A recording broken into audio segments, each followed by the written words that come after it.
Now we will explain briefly the term CV and resume. The abbreviation CV comes from the Latin term curriculum vitae, which means in English, course of life. The CV is a statement of your education, employment, and skills. It is not shared with anyone. It is not sent to the recruitment or hiring manager. It is a detailed document that you update a new qualification or a new achievement in your work activities. It can extend to many pages with details that can be selected when you are creating an important personal resume. The word resume comes from the French language and means summary or outline. It is the 1 or 2 page document that you use to introduce yourself to company recruitment or hiring managers or executive search firms. The resume is a well-designed summary of your CV. It is not sufficient to have a degree qualification to get one of the best jobs. We will explain that it is necessary to put as much effort into marketing yourself as you put into gaining your academic qualifications. The course will be valuable for those undergraduates in the first or second years at university who feel that they are not yet ready to consider their first job. The course will help them to consider how best to spend the time when they are not studying, how to select part-time jobs and extracurricular activities to gain experience and demonstrate to themselves and others what they like best and what they can do best. Then they will learn how to create a valuable CV so that they are well prepared for the future when they will need a resume. Now, we will explain how to prepare a CV. The main headings are education, employment, and skills. Under education, you will start with the latest qualification received, with the name of the university, the name of the faculty, the name of the university course mentioning bachelor degree or master degree in whatever subject, including the dates you attended the university and the date of the award of the degree. You will mention if you were awarded any special prizes for distinguished academic activity, giving the date of the award and the reason for the award and what it was for. For example, you may have received a book. Under extracurricular activity, you mention any positions you were elected to at university, for example, president or member of a social activities committee. Mention how long you served and exactly what you achieved. You may have worked especially under pressure and had to display leadership or ability to work effectively as a member of a team.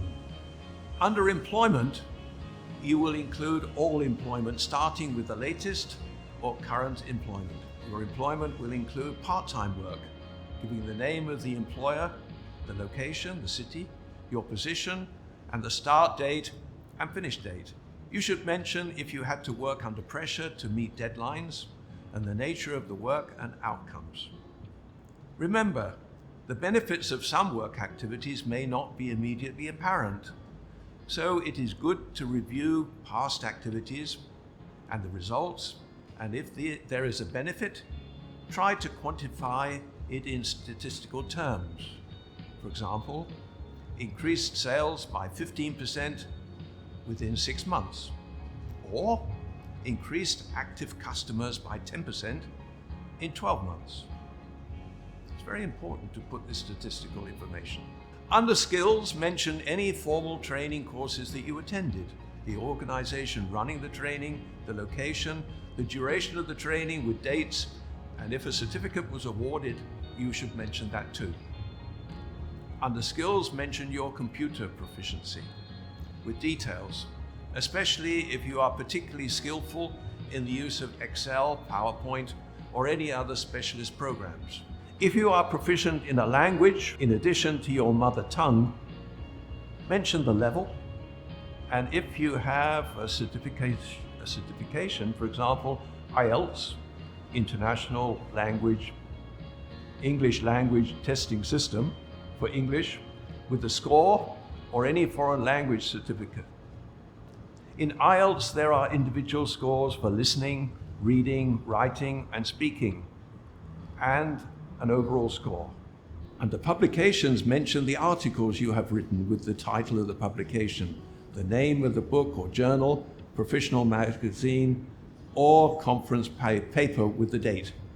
If you organize, plan, or ran any training courses yourself, you should mention the title of the course, the place where the training was held, the duration, and the approximate number of students in each tutoring activity, their approximate age, and the level of tuition. If you know if the students subsequently passed formal examinations, try to indicate the results. If you built your own website to promote your work or to sell anything, then mention what you did, what products or services you promoted or sold, and for how long you operated the website. If you sold products on a platform like Alibaba, Instagram, Lazada, or Shopee, then give details. The important value of the CV is that it is your personal account of your education, work history, and accomplishments. It should be updated whenever you achieve a new educational certification or finish a project. We also recommend that you consider joining LinkedIn and completing a registration and keeping the details up to date using information from your CV.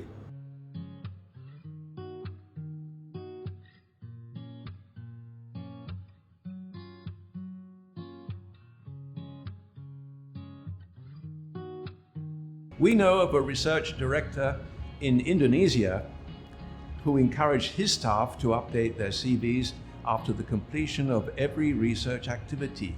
And as a result, this developed the motivation of the staff, and indeed many of his researchers published work formally that led to the award of patents.